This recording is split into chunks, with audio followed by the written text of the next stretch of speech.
Si el 33% de la población está con ansiolíticos, antidepresivos, etcétera, es que a lo mejor la culpa no es del individuo, a lo mejor es una sociedad que no nos sostiene. Pero ¿qué es lo que hace nuestro sistema? Hacernos creer que tú eres incapaz, inválido o que tienes una enfermedad con un nombrecito, te ponemos el sello y te decimos el problema es tuyo. El sujeto moderno se siente mal y no sabe por qué. Es decir, todos contribuimos a nuestra forma de sufrir y eso a un paciente no le gusta mirarlo.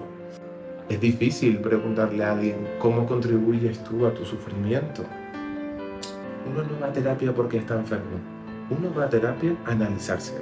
Entonces, es un acto de responsabilidad y de contribuir y apostar fuerte por nuestra relación. Bienvenidos a Sofía en la Duda.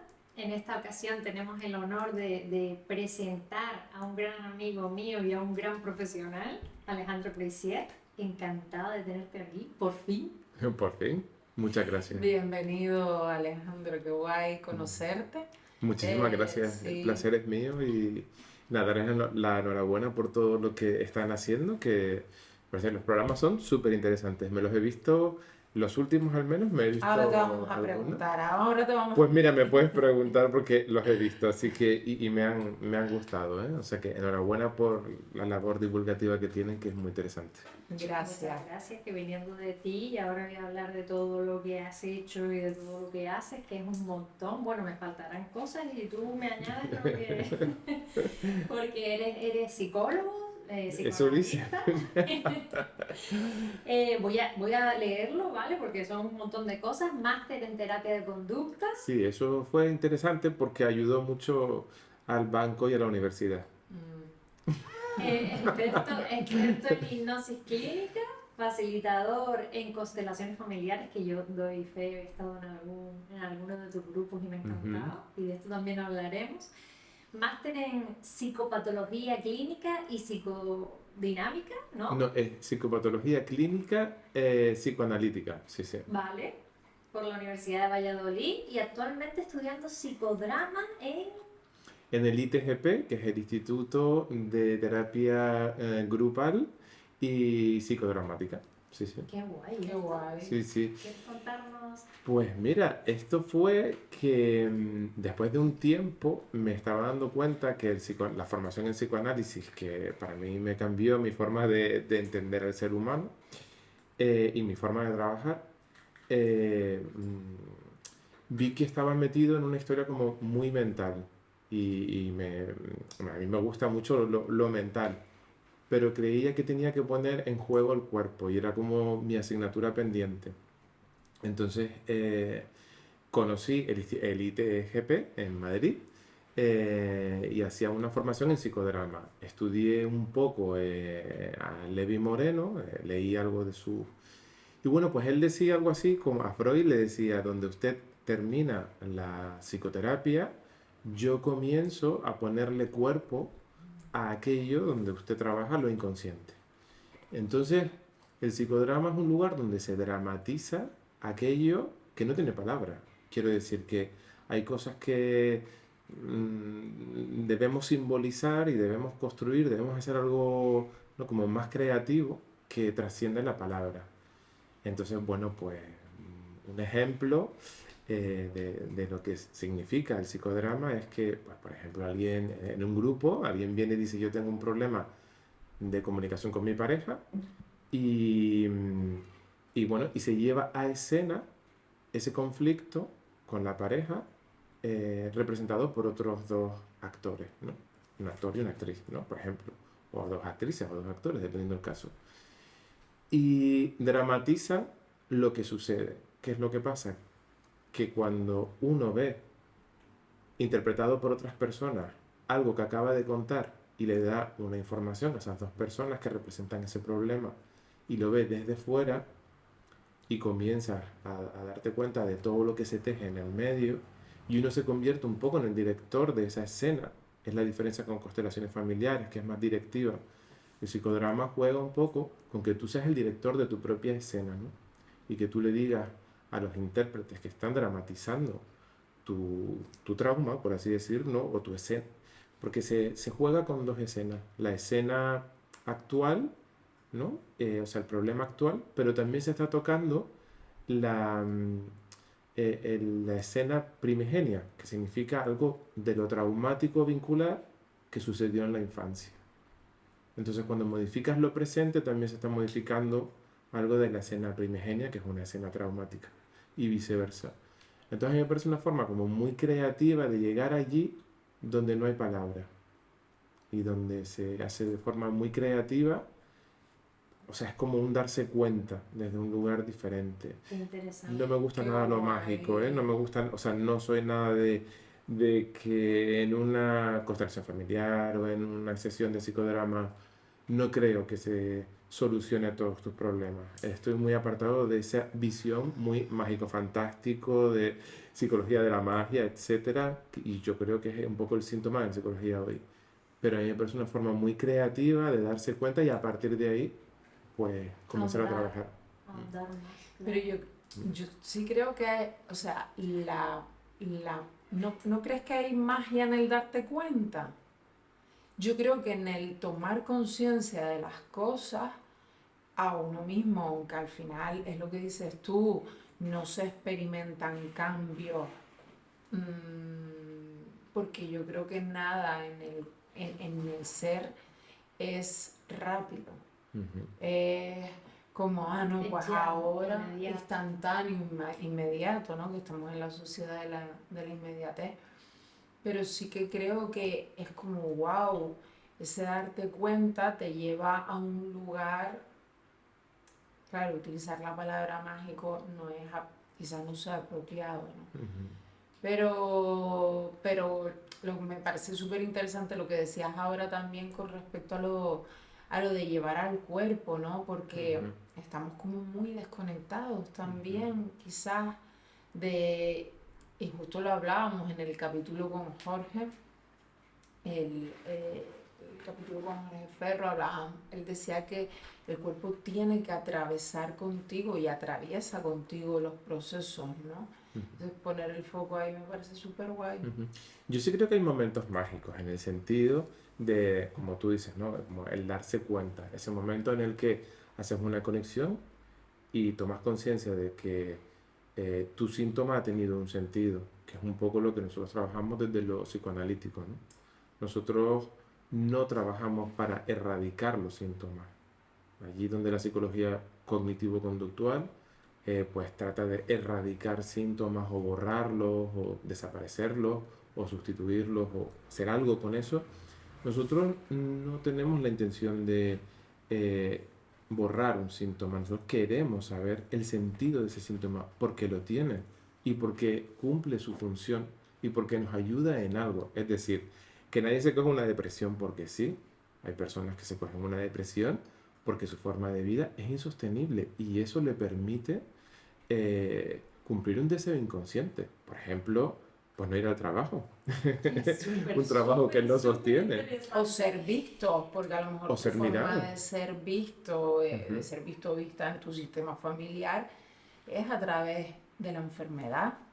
ujú, ujú, Mira, justo antes de que la primera pregunta tenía que ver con, y tiene que ver, ahora te la hago, con la salud mental, los síntomas y todo esto, ujú. porque bueno, yo por supuesto estoy muy lejos de haber ahondado tanto como tú en el psicoanálisis, pero sabes que siempre me ha encantado. Pero tu final de carrera tenía que ver con algo de lo inconsciente, que Sí, recuerdo que sí, era muy sí. interesante tu trabajo de fin de carrera. Sí, sí, y que Ujú, me encanta. Y ujú. vamos, yo recuerdo cuando yo estudié esta parte psicodinámica, estaba encantadísima y me Recuerdo. parece una cosa muy, vamos, importante de saber y a nivel, como psicóloga, te digo que me ha ayudado mucho conocer lo que conozco, que no es tanto, pero conocer un poco esas formaciones del inconsciente y Ujú, esa elaboración del síntoma o cómo sabemos que una conducta está influenciada por esa parte de la sombra, ¿no? ujú,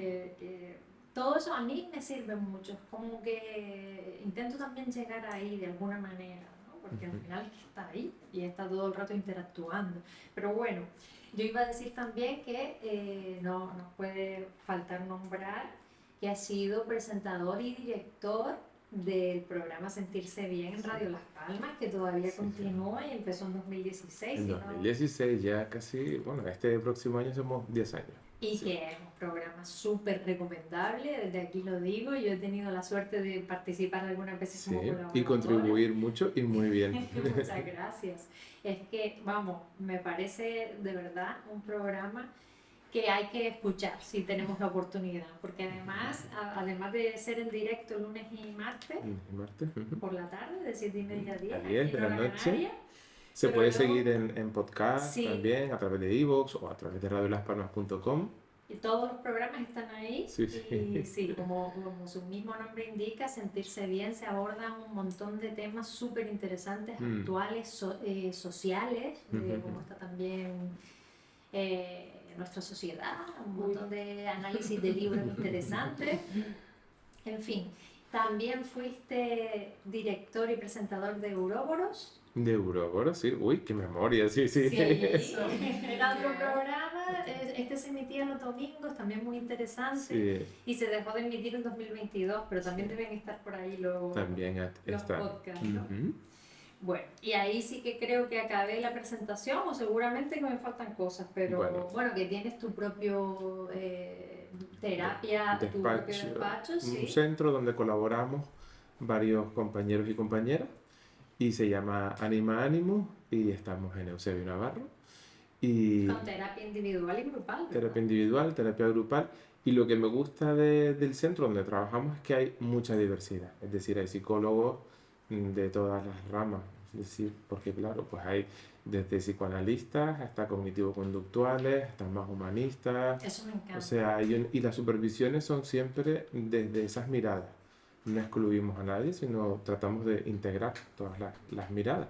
Porque a veces a los psicoanalistas o a los que somos más puristas, pues nos olvidamos de lo práctico que es a veces también la psicología cognitivo-conductual o la psicología conductista, que a veces es necesario, o la humanista, o no, hay un especialista en mindfulness también, por ejemplo, ¿no? Y bueno, pues yo creo que nuestro trabajo es tan solitario, a mí me parece tan importante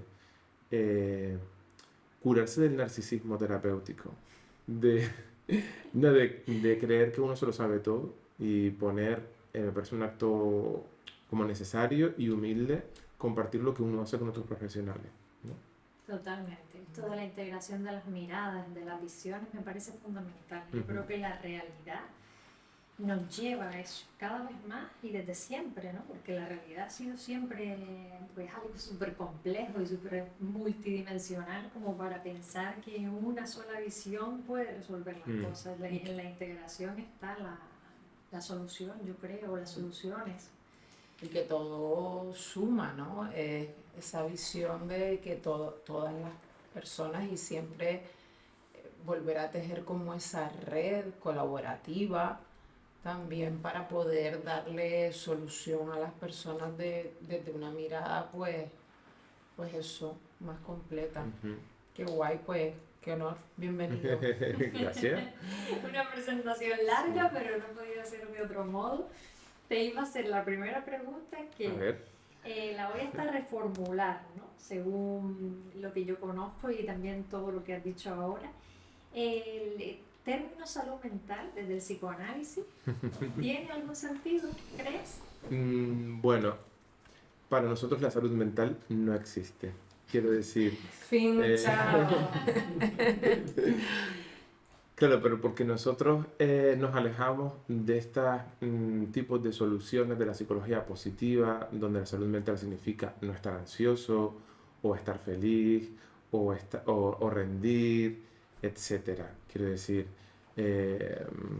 partimos de la idea de que todos estamos un poco locos, de que todos estamos enfermos por la cultura en la que vivimos, y que todos tenemos ansiedad, y que todos tenemos problemas y malestar. Lo importante, o lo que al menos nosotros intentamos hacer desde la mirada más psicoanalítica, es que ese malestar sea lo más llevadero posible y poder hacer algo con ese malestar. Pero no tratamos de erradicar ese malestar, tratamos de intentar darle un sentido, pero no nosotros como terapeutas, sino que la persona que viene a analizarse le busque un sentido a su síntoma, encuentre la razón del por qué le permite el síntoma. Yo entiendo que esto es un proceso mucho más largo, que no es fácil y que bueno, que vivimos en la sociedad de la inmediatez, antes lo comentábamos, ¿no?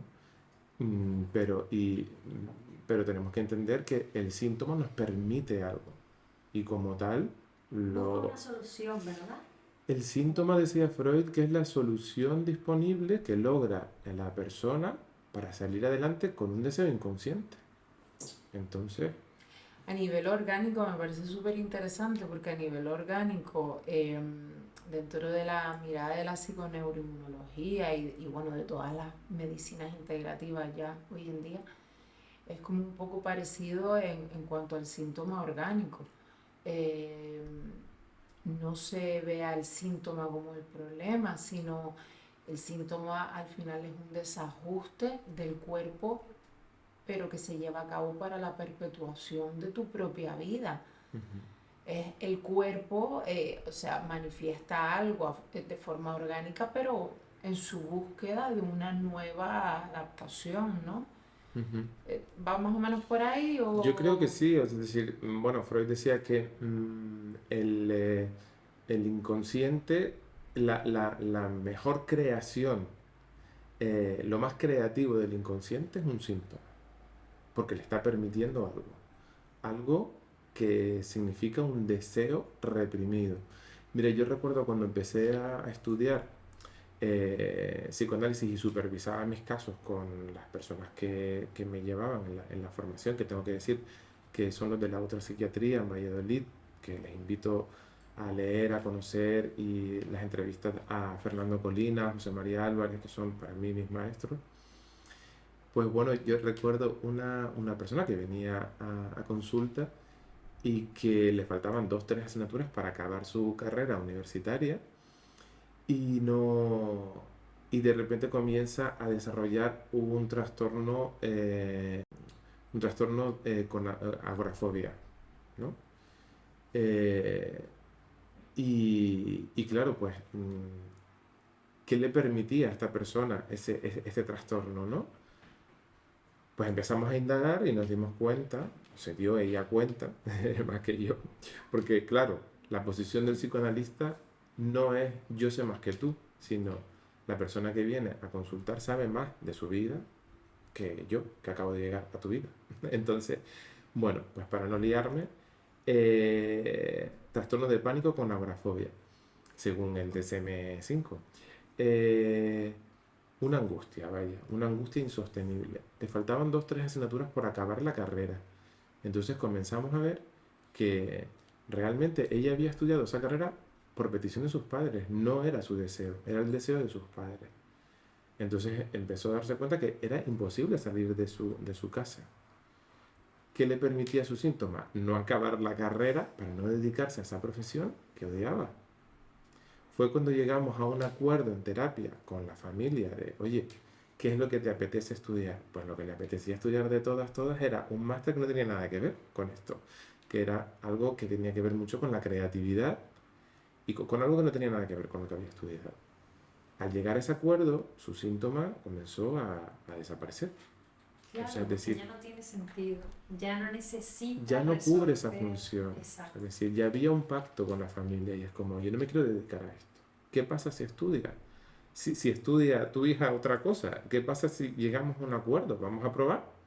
Pues el síntoma desaparece. Quiero decir que cuando la causa no es orgánica, que es la mayoría de las veces cuando alguien viene a terapia, pues hay que darse cuenta de que se, se cumple algo de lo inconsciente que permite algo. Lo que pasa es que esto pues no siempre es fácil de ver. Es muy difícil porque hay muchas capas, ¿no? Ujú. Sí, y también, ¿no? Como que todos, nosotros hablamos de goce, o sea, es decir, todos contribuimos a nuestra forma de sufrir y eso a un paciente no le gusta mirarlo, o a un analizante, mejor dicho. Me encanta Eso esa no parte. gusta ver, no, o sea, es, es difícil preguntarle a alguien cómo contribuyes tú a tu sufrimiento. Y no ¿no? queremos verlo, no queremos. Y la psicología moderna está un poco, para mí, intoxicada de tachar al otro, de narcisista, tachar a el otro como que me hace daño, como tóxico, cuando todos somos tóxicos, porque la toxicidad comienza Y en uno cuando, mismo. claro, y cuando también si tú traes eso a tu vida, ¿por qué no? O sea, que te lleva también o sea, somos partícipes de la corresponsabilidad, ¿no? En todos los procesos. Eso no significa que estemos ahora culpabilizando No, no a es las una personas cuestión, que yo vienen a... creo que la gente entenderá que no es una cuestión de Ujú, culpabilizar, es una ujú. cuestión de... De tomar Y responsabilidad. de ser honestos Claro. también, o sea, requiere como mucha honestidad mirar el cajón que no nos gusta, Ujú, ujú. mirar y asumir, Y ¿no? la solución, a ver, solución suena que todo va a ir luego estupendamente, pero bueno, ¿cómo decirlo? Una mayor recuperación de ese sufrimiento se basa en eso, Ujú. si es una recuperación real, porque el echar balones fuera no es sanar desde dentro. Ujú. El ser capaz de mirar y ser honestos y entender, por eso digo siempre que entendamos que todos tenemos luces y sombras, ¿no? Que eso también lo decía Jung, creo que Ujú. era, que todos tenemos nuestro lado reprimido, o nuestras cosas que no nos gustan ahí metidas, todas las personas, que no se salva a nadie, es una forma de entender que no pasa nada. Y que todos los traumas que no han sido simbolizados en nuestra infancia los vamos a seguir repitiendo en nuestro mundo adulto, ¿no? Y bueno, pues de lo que se trata es de lo que no resolvemos en la infancia lo vamos a repetir. Y bueno, la repetición es una forma de, ¿no? Como de una oportunidad para ver lo que me está pasando y lo que, y lo que tengo que ver y hacer algo con, ¿no? Lo que pasa es que a veces la palabra es un poco lo que antes decíamos, ¿no? Que la palabra se queda corta. Entonces a mí me encanta el psicodrama, que ahora estamos haciendo en los grupos de psicodrama, porque yo creo mucho en los grupos, la verdad. En los grupos de psicodrama lo que hacemos es simbolizar todo aquello que se repite y por lo que sufrimos en nuestras vidas, ¿no? Y intentamos ver cómo contribuimos a ese sufrimiento, ¿no? En ese goce que nosotros llamamos, ¿no? Desde el psicoanálisis es como eso que se repite en nuestras vidas por lo que sufrimos, pero que también gozamos, en el sentido que contribuimos a que esa repetición siga en el mundo presente. El psicodrama lo que intenta hacer, o por lo menos en los grupos que nosotros trabajamos, lo que intentamos es ir más allá de la palabra y darnos cuenta, ¿no? Y Levi Moreno, que es el creador del psicodrama, decía los actores, ¿no? Que, o sea, los espectadores también son actores y proponen soluciones desde sus propios problemas, ¿no? No es un espacio de juicio, pero sí es un espacio donde lo que te pasa a ti, a mí me pasa de otro lugar. Entonces yo también lo quiero jugar, ¿no? Lo quiero poner en juego. ¿Lo estás haciendo ya aquí en Las Palmas? Nosotros llevamos ya, nosotros lo que hacemos es llevar grupos de psicodrama y cuando terminamos con nuestras historias, convertimos nuestras historias en una obra de teatro. O sea, donde simbolizamos Qué para los guay. nuestros todo lo que hemos sufrido, lo que hemos vivido. Esta última vez, la obra se llamó Madre, ¿no ves que me rompo? Es una pregunta, ¿no? Madre, ¿no ves que me rompo? Bueno, pues, ¿por qué? Porque trabajamos la falta y el sentido de vacío existencial, ¿no? La carencia. La carencia, la falta y cómo eso llegaba a nuestras vidas en nuestra forma de vincularnos con nuestras parejas, con nuestros trabajos, con el sexo, con el dinero, etc. Entonces, pues dividimos en 4 una obra de teatro que tenía que ver con el sentimiento de falta y de incompletud que nos llevaba siempre a nuestra relación con la madre o con el padre. Y lo convertimos en una obra de teatro. Qué guay, me encanta. Súper Sí. Qué interesante. guay, es súper interesante porque, claro, viniendo a ver, muchas veces hablamos de todos estos temas, de esta generación, ampliamos la horquilla de edad para quien se quiera meter, pero hablamos de esta generación que yo muchas veces digo, claro, la generación entre la generación de nuestros padres, que si nosotros tuvimos poco, ellos tuvieron menos porque estaban más en necesidades esenciales de sobrevivir, ¿no? Sobrevivir una posguerra, sobrevivir.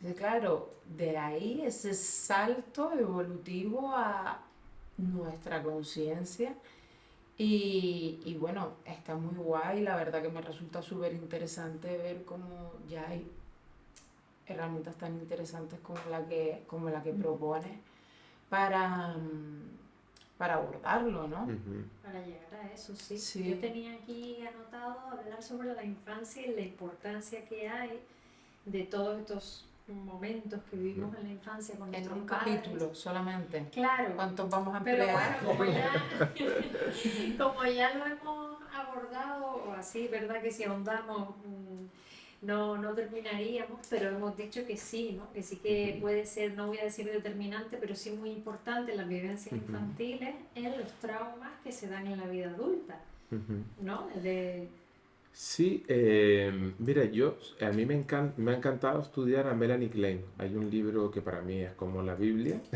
que se llama Amor, Odio, Culpa, Reparación.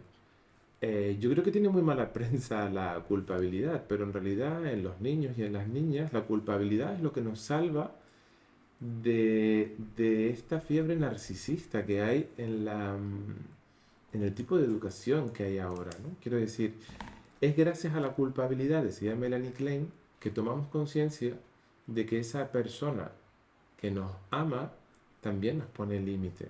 Decía Melanie Klein que todos, pero es que esto me apasiona porque creo que hace entender un poco esta teoría del psicoanálisis de que todos partimos de una locura. Todos partimos de una locura, decía esta gran mujer, que no es tan conocida, que es raro, una mujer que no es conocida y que ha contribuido tanto al conocimiento de las estructuras de ¿Son personalidad. criollas? Sí, Ah, porque muchas veces suele ser a título póstumo claro. que... Bueno, pues esta mujer lo que venía a decir que a mí me apasiona, me pareció como un descubrimiento vamos, del más allá directamente. Ella lo que decía era que al principio nuestra relación con nuestra madre es una relación psicótica, hay una relación fusión. Es decir, la mamá y el bebé o la bebé son uno y la madre contribuye a esa estructura psicótica donde el otro está al servicio mío y no hace, está, y sabe lo que pienso, lo que quiero, lo que además. Y es una etapa, decía ella, que es muy importante y que tiene que existir. Esa parte muy loca y muy psicótica donde ambos saben lo que quieren y lo que necesitan. Y a partir de ahí comienza ese proceso de castración, donde la madre comienza con mucho amor a decirle a su criatura, lo que quieres te lo voy a dar, pero tienes que esperar un poquito. O van a haber unos tiempos donde todos tus deseos vas a entrar en el deseo del otro. Esto es un poco complejo, es decir, de yo creer que todos mis deseos deben de ser cumplidos por el otro, paso a, hay un otro que es diferente a mí, hay un proceso de individuación, donde entiendo que esa persona que me ama también me pone límites, pero porque también tiene su propio deseo. Entonces es ahí donde los niños y las niñas comienzan a comprender que fue un trabajo que hicimos muy bonito, yo siento, en psicodrama. Al principio vamos a vivir a esa madre escindida, dividida, y eso es lo psicótico. Mamá, la amo, me encanta y la adoro y es mía, o a mamá la odio y la quiero destruir, romper y destrozar porque no cumple todos mis deseos. Esa transición de madre buena a madre mala, que es un proceso muy punky que tenemos que pasar, donde integramos que esa persona que me ama y me quiere también me pone límites y esa mamá buena también es la misma que es mala, que me pone límites, que me castra, que me da mi deseo, pero no siempre y no siempre cuando yo quiero, sino cuando puede o cuando no. Que la vida se va a encargar de eso, porque la madre tiene que ir a trabajar, porque tiene otros amigos, porque hay un papá o otra mamá o lo que sea. Entonces, poder integrar, que eso fue algo muy lindo que trabajamos en psicodrama, poder integrar esas dos partes, ¿no? De mamá buena, mamá mala, y que es la misma.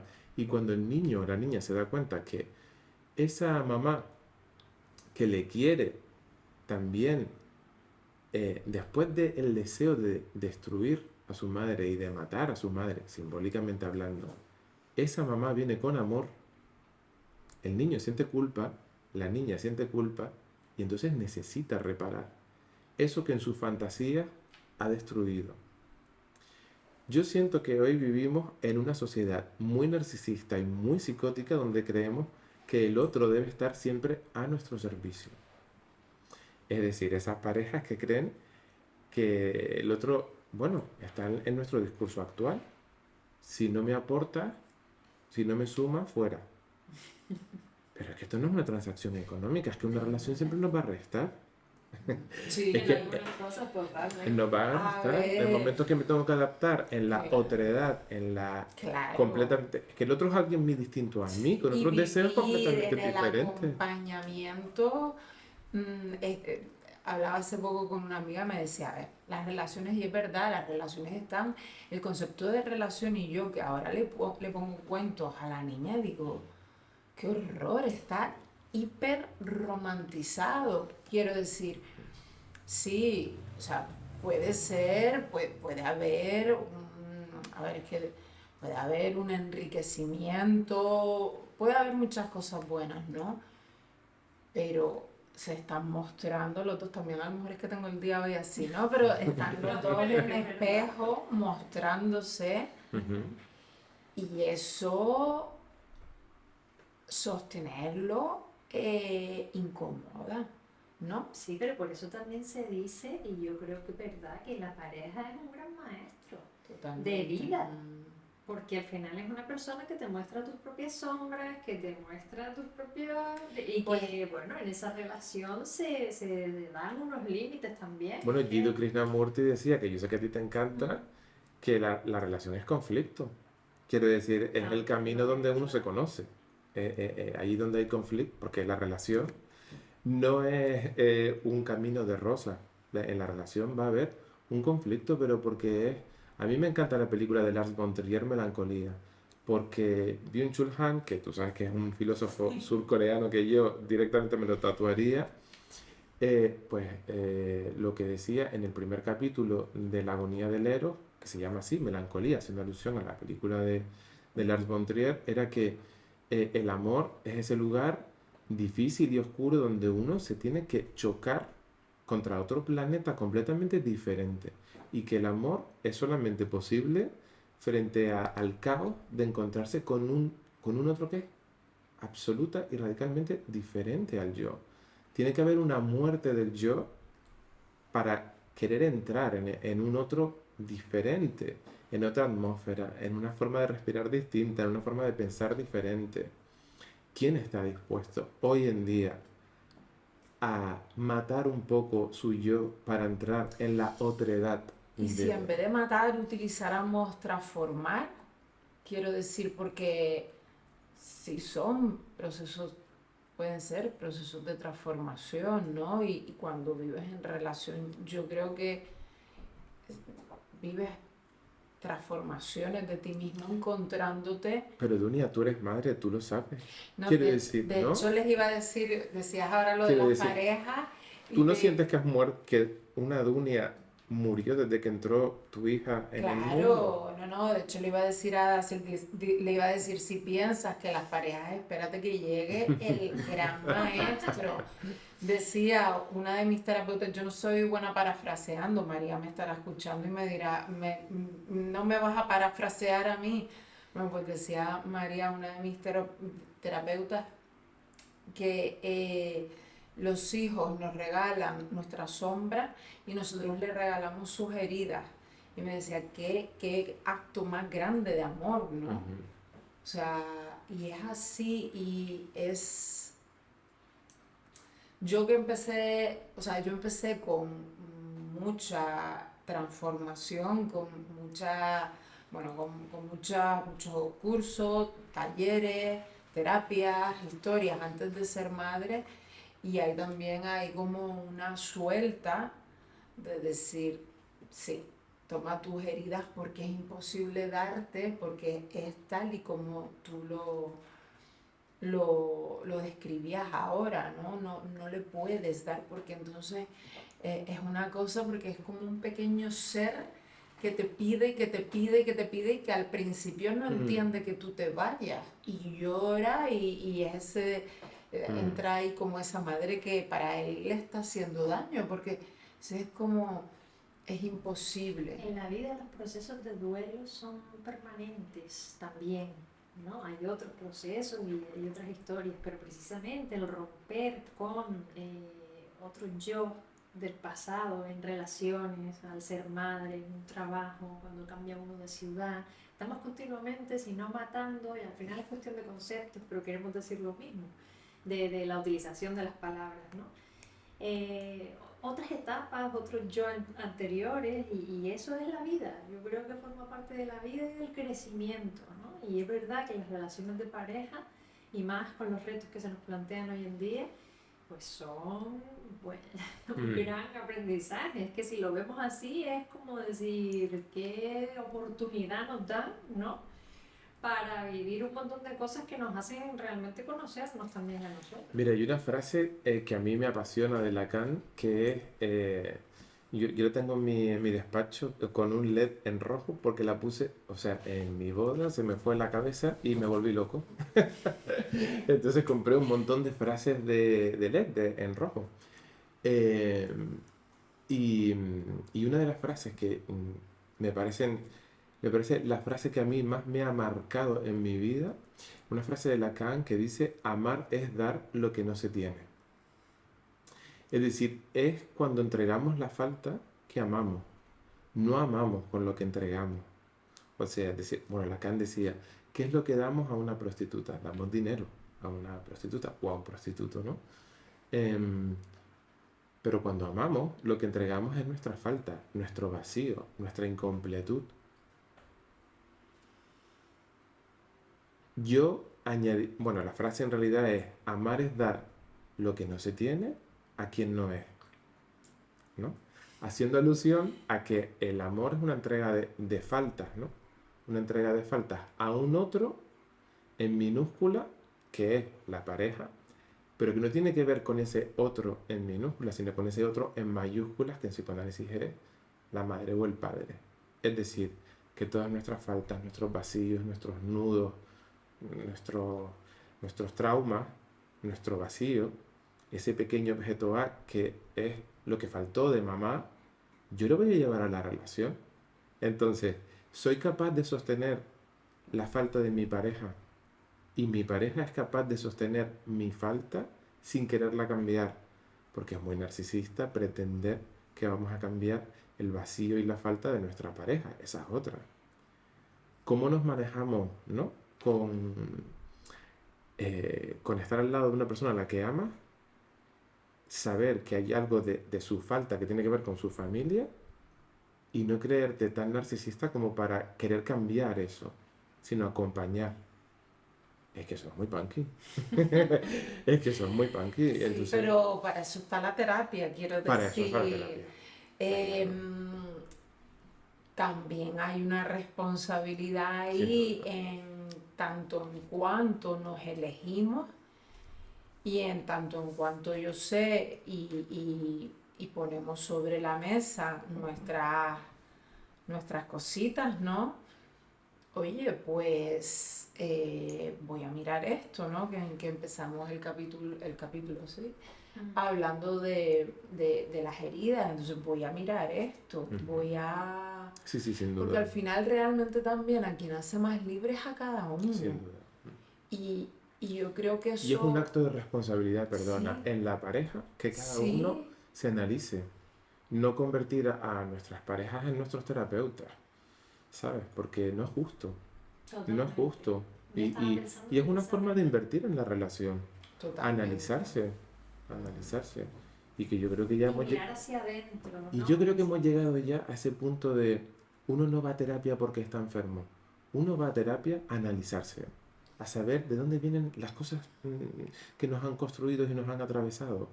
Entonces, es un acto de responsabilidad y de contribuir y apostar fuerte por nuestra relación. Esa es, al menos, mi Totalmente. visión, de verdad. Totalmente, Sí, no es decir, no, porque qué difícil, qué va, mejor estoy solo, como hace hoy en día. Hemos hablado también en la radio alguna vez del miedo al compromiso, de que parece que tenemos miedo a sufrir, a entablar relaciones, porque es verdad que no es fácil, pero es una invitación a ir hacia adentro, a asumir responsabilidades y a verse uno, ¿no? Que al final no nos vamos a recuperar porque no tengamos pareja. ¿Sabes? Es como las cosas que llevamos dentro las vamos a llevar allá donde vayamos si no entablamos el compromiso y la intención que decimos siempre de mirar hacia adentro y tratar de sanarlo, ¿no? Entonces eso, ver las cosas como una oportunidad a las personas, a las parejas, a las relaciones y todo lo que se nos presenta, una oportunidad de crecimiento. A través de la terapia, por supuesto, es una muy buena manera. hablábamos con Carol, salía el otro día, decíamos lo de situaciones de aprendizaje, que supongo que psicología, no sé por qué me parece como me parece tan bonito, situaciones de aprendizaje, que después cuando estás ahí es una mierda. Eso me Pero encanta que lo dejes claro, quiero porque esto de la decir, psicología positiva, de bendecir las enfermedades, no, oye, mira, yo perdona, pero bendigo, las no. enfermedades pues son una putada. Yo bendigo el Siempre es así. resultado y yo soy muy fan del resultado porque a mí el resultado me libera. A mí el resultado de, wow, tal, estoy llena de esto, de entenderme. ¿Sabes? No sé, es como, A pesar del dolor, ¿no? Porque positivizar el sufrimiento, pues tampoco, pero sí es verdad que ya que sufrimos, porque mira, si tienes pareja, vas a sufrir. Y si no tienes pareja, vas a sufrir, es lo que decía Freud. No te preocupes, que si tienes una relación, vas a sufrir. Y si no la tienes, total, también la vas a sufrir. total. Entonces, ya que vamos a sufrir, Mm, pues ¿por qué no analizar la forma en la que sufrimos, cómo repetimos nuestro sufrimiento, tomar conciencia de, ¿no? de lo que se está repitiendo y de cómo contribuimos a nuestro sufrimiento? Pero claro, esa pregunta, pues, es jodida. O sea, es más fácil echarle la culpa a los neurotransmisores, mm, ¿saben? Y sí, depositar la responsabilidad en los psicofármacos, que es lo que se está haciendo hoy. Es mm, decir, usted, eh, para empezar, si el 33% de la población está, o yo creo que más ahora, pero está con ansiolíticos, antidepresivos, etcétera, es que a lo mejor la culpa no es del individuo, a lo mejor es una sociedad que no nos sostiene. absolutamente. Entonces, claro, pero ¿qué es lo que hace nuestro sistema? Hacernos creer que tú eres incapaz, inválido o que tienes una enfermedad con un nombrecito, te ponemos el sello y te decimos el problema es tuyo.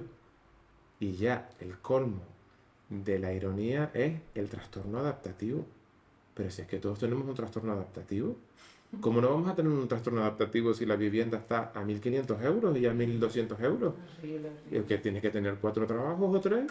¿Cómo no vas a tener un Ya, trastorno adaptativo? Es Sí, que la cultura en sí sí. ya es un trastorno adaptativo. Claro, pero nombrabas, o sea, decíamos, ahora con lo que comentabas, la sociedad en sí misma no te lleva tampoco es como la sociedad del entretenimiento, ¿no? De Ujú, la distracción, del ujú. entretenimiento, De del los reels, confort. de los reels. Ayer, hablando de Reels, ayer veía el Reels de una chica que decía, gente que no crea nada, que no, o sea, que no, que al final, o sea, que yo te muestre que estoy en un barco, que te muestre que estoy en un viaje, que te muestre, es como que a ti te lleva como a desear eso, a desear el qué. ¿Qué es lo loco? ¿Qué es lo que estamos, dónde estamos ¿En con dónde nuestra estamos, no? juventud sobre todo, ¿no? Porque yo creo que ya, o sea, nosotros que estábamos ahí como hablando un poco de generaciones intermedias, tenemos como un tipo de conciencia más filosófica de cuestionarnos, ¿no? Pero toda la juventud que viene mamando de ese rollo digital, ¿qué es lo que Mm, pretendemos? Qué es lo que estamos proyectando? ¿Qué es lo que, o sea, son vacíos ujú. existenciales? todo porque no hay cuerpo, no hay consistencia, ¿no? Entonces, claro, es como toma, la llena, que empiezo a tener ansiedad, porque es que no hay estructura, no hay nada que sustente que tú estés viendo todo el día fotos de peña en la playa en un barco. Eso, claro, llega y eso pues el psicofármaco, ¿no? En vez de pues a lo mejor, venga, vale, pues tener equipos potentes de salud mental, ¿no crees? A De mí me la salud encanta que mental saques este tema, Dunia, porque hay un autor que me encanta que se llama Massimo Recalcati que habla de las clínicas del Pero vacío. qué memoria para parafrasear, me encanta. No, pero es que Es que admiro mucho porque es pero como, porque yo soy un wow. fanático de leer autores y Massimo Recalcati yo creo que ha dado en el grano cuando habla de las clínicas del vacío, ¿no? Él dice como que, bueno, pues que, que el paciente actual ha cambiado mucho. Si antes venían con una depresión, ¿no? Como muy romántica, como con todo muy identificado, ¿no? Con un síntoma que hablaba de un sufrimiento muy concreto. Las clínicas del vacío, las personas vienen a consulta y no logran poner palabra a ese sentimiento de angustia, de tristeza, de ansiedad. Y bueno, en la última obra de teatro que hemos hecho, había una parte que hablaba de los cortes. Los cortes, según en los psicoanalistas más modernos, hablan de un síntoma del sujeto moderno, que ante el sentimiento de vacío existencial, de tristeza, de soledad, de desconexión, en una sociedad hiperconectada, pero nada vinculada, por esa soledad, por ese, ¿no? Por ese estar en una pantalla frente a tu propia soledad, eh, pues aparecen las clínicas del vacío, que son los trastornos de la alimentación, los cortes, eh, la obsesión por el cuerpo, Las adicciones. las adicciones, eh, el cuerpo como una molestia, pues una cirugía por aquí, un relleno por allá, me quito algo por allá, los tatuajes, los piercing, que es como que Como buscando buscando algo que no está en que el no cuerpo, está en... pero el cuerpo, cuando hay un vacío o un sentimiento profundo de malestar y yo no logro simbolizar de dónde viene ese dolor, actúa el cuerpo, viene el cuerpo a decirnos, es aquí. Mal. Recuerdo ahora la palabra de un paciente que me decía, cuando yo me corto, pero no es que no es el único, es que son muchos los que me dicen, cuando yo me corto, siento que toda mi angustia y todo mi dolor ya tiene un sentido. Convierto en físico algo que viene de mí, de un malestar que no logro poner palabra. Pues esas son las clínicas del vacío. El sujeto moderno se siente mal y no sabe por qué. Y eso es muy triste. Byung-Chul Han en su libro de La expulsión de lo distinto decía que utilizamos nuestras redes sociales no para consultar a un otro, no para ver la red social de un otro, sino porque como nos sentimos tan solos y tan abandonados, visitamos nuestro propio perfil para saber quiénes somos, para buscar una identidad a través de esos likes, a través de esos comentarios. No utilizamos las redes sociales para ver a los demás, utilizamos las redes sociales para saber quiénes somos y porque nos preguntamos quién soy y cuánto me quieren o qué significo para el otro. Entonces esto es un dolor, es una herida social que nos están haciendo creer que es un trastorno del individuo. Pero no, perdona, el problema es un problema social. Lo decía Gandhi, antes de catalogar a alguien de enfermedad, tendremos que ver y analizar en qué sociedad vive. Porque lo que aquí es un trastorno, a lo mejor en Oriente no lo es, o viceversa, ¿no? Totalmente, totalmente. Y es más, la misma sociedad que crea toda esta dinámica, crea el entretenimiento para que estés calladito. Distraído. Exacto. Distraído. Para que no Y para pienses. que Y sedados. consuma. Para que consumismo. consumas, para que consumas todo ese tipo de cosas que además ellos te venden, ¿no?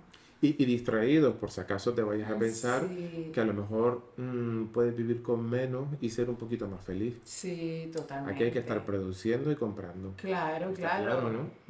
Sí, sí. Que- Qué guay, la verdad que qué guay. esta conversación. ¿Tú crees que es posible reconstruir una historia en la adultez? O sea, reconstruir algo que se haya anclado en un trauma en la infancia, ¿se puede reconstruir en la adultez a través de la terapia? Con el psicoanálisis, por ejemplo. Yo creo que se puede llevar mejor el malestar a través de un buen análisis. Mira, ayer le decía a una paciente, lo mejor que puedes hacer con tu dolor es hacer algo creativo, porque es una persona que se ha analizado y se ha analizado muy bien. Pero hay algo que trasciende a la palabra. Esta persona es una gran fotógrafa y yo le he dicho, todo el sufrimiento, todo el dolor que tú has padecido, todo ese sentimiento de soledad, de abandono, ¿no? De incompletud, tú ya lo estás, estás haciendo algo creativo con tu fotografía. Porque en tus fotografías yo veo a mujeres resilientes. Tus fotografías son fotografías de sitios, claro, no quiero dar pistas, ¿no? Pero de sitios inhóspitos, de lugares difíciles, de sitios abandonados, con mujeres resilientes. Tú estás curando algo de tu herida ahí, pero tú tienes que tomar conciencia de que eso es lo más terapéutico que a lo mejor tú puedes hacer. También darle palabra a nuestro sufrimiento. Nuestro sufrimiento nos va a acompañar de por vida. Pero si hacemos con... Mira, Angélica Lidl, que es para mí la dramaturga de hoy en día que más admiro, además es psicóloga, ella dice que con el dolor y con el sentimiento, ella dice, todo artista es un melancólico que ha sufrido mucho de tristeza, pero sobre todo de ira. Y que con ese dolor lo que se puede hacer, además de verbalizar, es hacer algo creativo, que vaya y que trascienda más allá de la palabra. Pintando, dibujando, escribiendo, Transformar haciendo poeta. Darle dignidad, ¿no? Simbolizar, este es mi dolor, ¿no? Es decir, cuando pintamos un cuadro, cuando bailamos, cuando esculpimos una obra de arte, cuando hacemos algo artístico, cuando escribimos un poema, los poemas van más allá de las palabras, ¿no? Y llegar además a un autoconocimiento profundo, ¿no? A través de eso. Que va más allá de la palabra. Ese es el impacto del alma. Yo creo que es lo más espiritual que puede hacer un ser humano, hacer algo creativo, ¿no? Algo diferente, algo distinto, con el dolor de uno, ¿no? Sea lo que sea, no para producir, no para tener éxito en una obra de teatro, no, ni para exponer una, yo qué sé, pues una exposición de fotografía o de pintura, no, para darle un sentido a mi dolor y hacer algo con eso que no tiene por qué ser productivo, económicamente hablando. Sí. Pero sí simboliza mi dolor y mi historia, ¿no? Y ayuda a traer ese inconsciente, ¿no? Que está todo el rato actuando, como decíamos, ayuda a traerlo de alguna manera constructiva a la realidad consciente, a sacarlo, ¿no? Hacia afuera. Esta persona yo le decía, cuando tú adoptas a esos gatos, uno tuerto, el otro abandonado, que es súper agresivo, en un garaje. Cuando tú adoptas esos animales, es algo que desde lo más inconsciente tú estás curando esas heridas tuyas de la infancia, estás acogiendo esa parte de ti que no fue mirada, que no fue vista, que fue maltratada. Estás haciendo algo creativo con esto. Pero claro, si lo hacemos sin darnos cuenta, pues bueno, pues también a lo mejor sirve, pero cuando te das cuenta dices, jolín, esa magia de la que sí, hablamos. Es esa magia. Yo creo que sí. Es completar el proceso. Sí. Es completar el proceso porque es como lo tomas entero, ¿no? Es como, vale, esto viene conmigo. Y le das, lo validas, te validas a ti mismo y validas en cierta forma también una parte de tu existencia, de tu historia, ¿no? Es un poco honrar el dolor por el que uno ha atravesado, que como tú decías, a veces pues, son herencias de nuestros padres, ¿no? Hellinger decía que el dolor que nos llega a nosotros son los regalos de nuestro sistema familiar para saber qué hacemos nosotros con ese eso, dolor, ¿no? Claro. Situaciones de aprendizaje.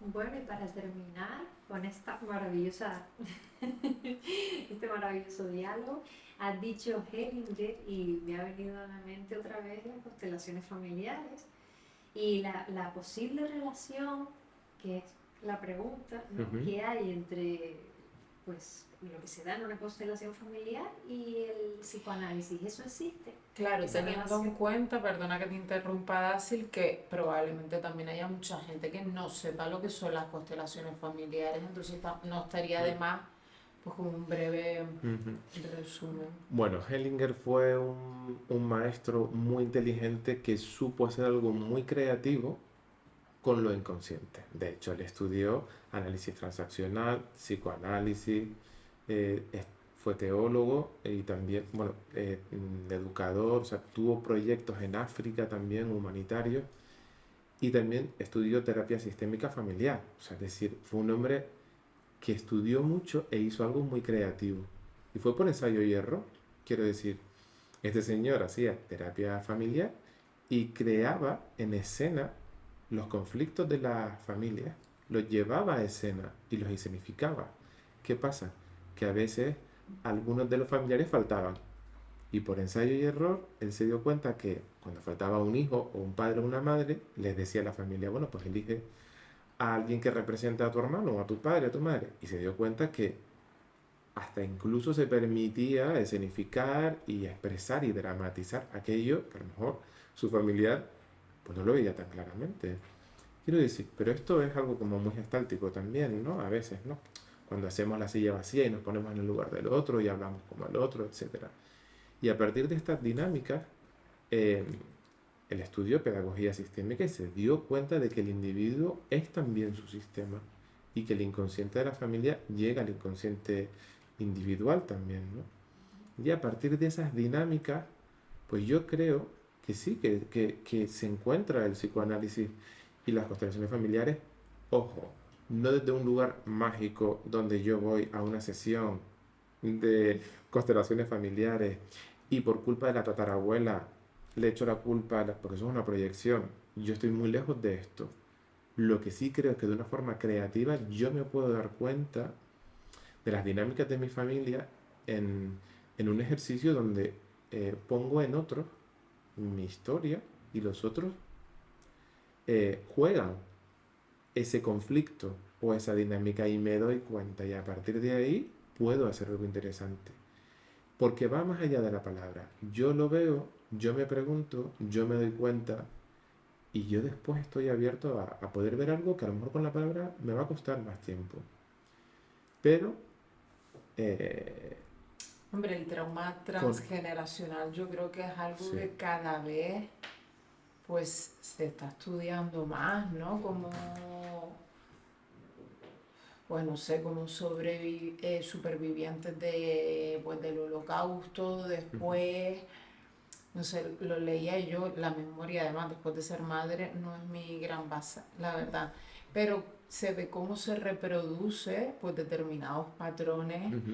o Claro. determinadas cosas que están, como tú dices, dentro del sistema familiar. Y bueno, Claro, pero... a mí me gusta la parte mágica también. Yo a mí, dentro de toda mi espiritualidad, más que mágica, porque la palabra además mágica está también como muy denostada, Hmm, está como muy pisada, quiero hmm. decir, porque es como el pensamiento mágico, ¿no? Y, y Bueno, hay el algo. pensamiento mágico es fantástico, quiere decir, ahí están las pruebas de los placebos. Basta que yo crea en una medicación placebo La para el biología poder de de la la mente, quiero conciencia de decir. Bruce Lipton. Estoy Claro, parafraseando. claro, claro. Pues la biología de la conciencia de Bruce Lipton, que fue un biólogo molecular que estudió mucho aquella biología que se da con la conciencia, ¿no? Ujú. Y que es el efecto placebo, que es como, wow, ¿no? Es Hay como, tantas cosas wow. interesantísimas en las que ahondar, ¿no?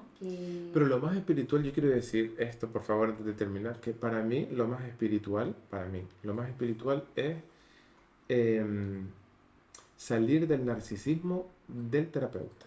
Quiero decir, lo más espiritual que yo puedo hacer con las personas que se vienen a analizar conmigo es salir de mi idea de curar y de poner un tratamiento que yo crea que le viene bien al otro. Para mí Me lo más encanta. espiritual es saber escuchar al otro con sus deseos, saber captarlo, escuchar.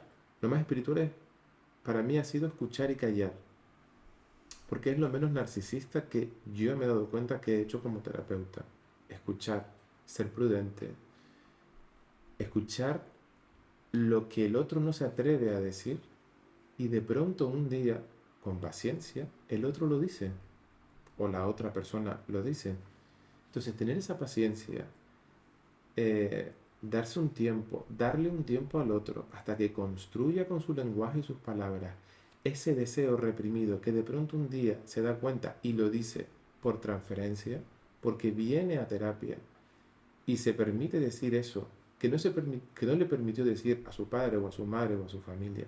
Y de pronto yo ayudo, a veces Acompañas. inconscientemente, sí, y de repente el otro dice algo que, o ese gesto que yo me doy cuenta que faltó y se lo puedo proporcionar sin darme cuenta también, porque son dos inconscientes trabajando en ese momento. Para mí eso es lo más espiritual. Saber esperar, dar tiempo a la creatividad de lo inconsciente, esperar a que en la persona surja esa palabra que cura, que habla, que expresa y que nombra, tener esa paciencia, no querer modificar, no querer poner un título de un trastorno.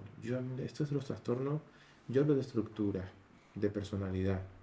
Y a partir de ahí intento ver, pues, me pregunto, cuál es el deseo, cómo es el lenguaje, qué se permite, qué no se está permitiendo, cómo contribuye a su sufrimiento. Pero yo no trato de responderme, yo hago esas preguntas. Y las personas cuando responden van construyendo o reconstruyendo su propia historia. Y a mí eso es lo que me parece lo más espiritual. Lo que no me parece espiritual es que la persona venga, que yo la encuadre en un catálogo de enfermedades o de trastornos y que al lado yo tenga una tabla de lo que necesita hacer o no necesita hacer. Eso me parece que es lo más apartado de lo espiritual. Es decir, lo más espiritual es ir a un velatorio y acompañar a un ser humano sin decirle no sufra, sino sentarte Presencia. y en silencio acompañar. Porque a veces eso es lo único que podemos hacer como terapeuta, pero es lo más humilde. Porque como jode cuando alguien viene a un velatorio de un ser querido y nos dice, pero ¿qué edad tenía? Pero ya era mayor, mujer. Ya le ¿Qué más te tocaba. da? Ya, es, mira, a veces, Ya. si no vas a decir algo, quiero decir, Mm. el silencio y el Y todo acompañamiento el mundo es muy espera, o humano. muchas personas esperan del psicólogo, el terapeuta, esperan que hables, que hables, que hables. Me ha pasado incluso en Las velatorio. herramientas, Daisy, que a mí me da grima cuando te viene a terapia a pedirte herramientas. A mí, mi analista, que es Salvador Alemán, del que he aprendido muchísimo, me dice, la mayor herramienta que se le puede dar, que se le puede dar a una persona que se viene a analizar es aprender a escucharse. Es que esa es la herramienta. Facilitar la Exacto, propia es escucha. más simple de lo que es una cosa de, sí, de llegar a uno mismo.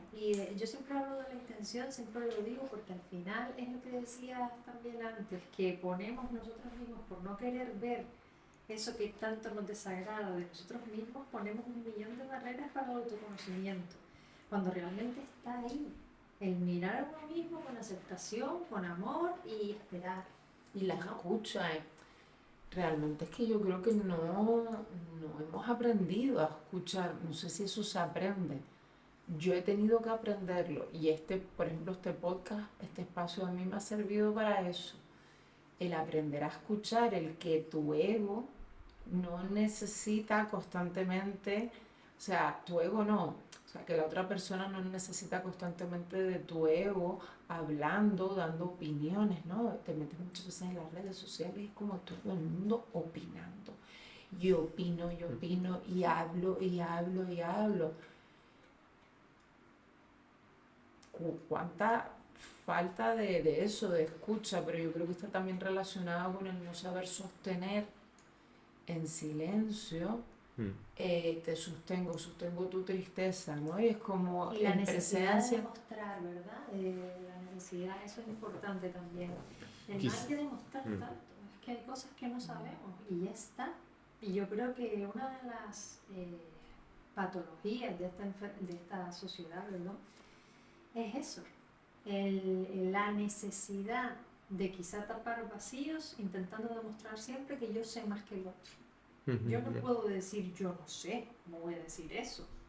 Y hay que saber decirlo, quiero decir en algunas cosas. Y sobre todo, tú decías antes, tengo delante una persona a la que yo no conozco. ¿Quién se va a conocer más que él mismo? Tenemos que intentar, como guías, hacer que rompa esas barreras que le impiden ver lo que tiene que ver. Pero yo no puedo decirte, tú eres esto. Y menos a la primera, porque también esperan eso. Igual que cuando esperan una pastilla mágica que te solucione los problemas, esperan que les digas desde la primera sesión cuáles son todos los problemas y cuáles son las soluciones. Yo creo que el silencio es un gran acto de amor, posiblemente uno de los mayores actos de amor. Hay estudios del silencio en psicoanálisis, ¿no?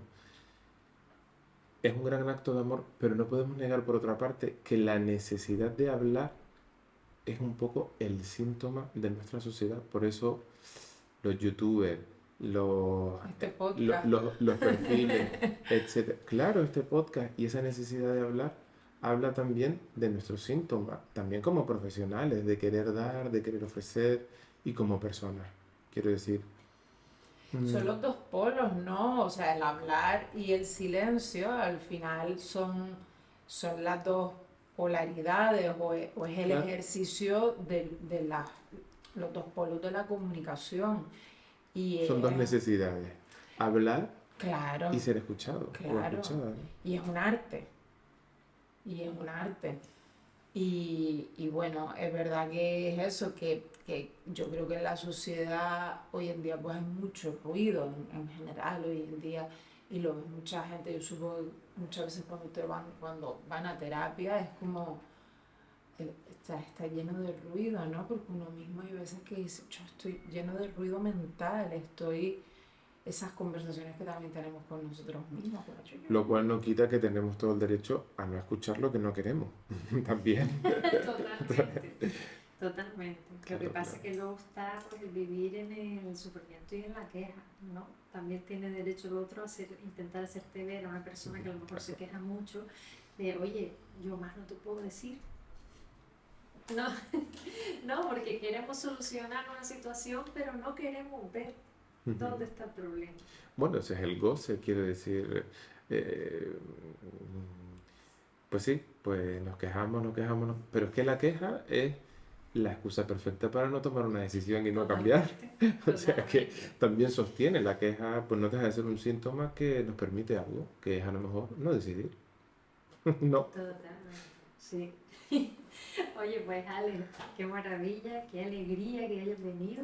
Oye, qué guay, me ha Qué encantado. guay. Ahora me quedo con la idea de Qué habré guay, hablado sí. demasiado. No, ha estado increíble. No, ha sido muy De hecho, guay, estoy segura que me va a sí. encantar volver a verlo. Que hablábamos antes de volver a verlo. Y buscar temas para Sí. volver a invitarte. A mí me ha encantado, me parece que ustedes hacen un trabajo súper interesante, que es dar voz a otras personas y por hablar de la escucha, ¿no? De escuchar y transmitir. Yo creo que, ¿no? Como esta idea de divulgar lo que otros, que me parece súper generoso por parte de ustedes, ¿no? Divulgar lo que otros profesionales hacen y ustedes que están dentro del mundo de la terapia y que inviten a otros terapeutas a hablar y a escuchar, me parece una actitud muy generosa y les tengo que dar las gracias. Bueno, y a ti, Gracias a Dacil, ti. que siempre te he admirado por tu paciencia, por tu saber estar, por tu sabiduría. Muchísimas gracias por invitarme y ha sido un placer conocerte Sí, también a ti, desde luego. Dunia. Muchas Yo creo gracias. que no va a ser la última, Y a fíjate tus lo que te seguidores que digo. pongan like, Muchas para sentirnos Sí, que mejor. siempre se nos olvida. Somos unas pésimas, sí, sí, pésimas de marketing, horribles, pero sí, es verdad que ayuda a compartir y ayuda pues pues suscribirse y mirarlo. comentar si tienen alguna duda. Y nada, Y lo alguna hacemos, opinión. claro, lo hacemos con mucho cariño porque para nosotras, de verdad, yo creo que para Dasil igual es como un gusto escuchar a personas que trabajan con tanto amor, con tantísimo amor y con tanta sabiduría, que de ahí lo de Sofía, ¿no? Con tanta sabiduría, es como Sofía en la muy duda, bueno. bueno, que no puede ser mejor el Claro, nombre de este podcast. nos gusta Sí. cuestionar y yo creo que estamos en tiempos donde es urgente Dudar. cuestionar todo lo que traemos porque es necesario crear otro tipo de sociedad. A mí me parece muy importante pues por todo lo que se está dando, ¿no? Entonces, gracias por habernos aportado Gracias a tanto. ustedes. Gracias a los oyentes y los seguidores también. Gracias por estar ahí. Hasta la próxima, gracias.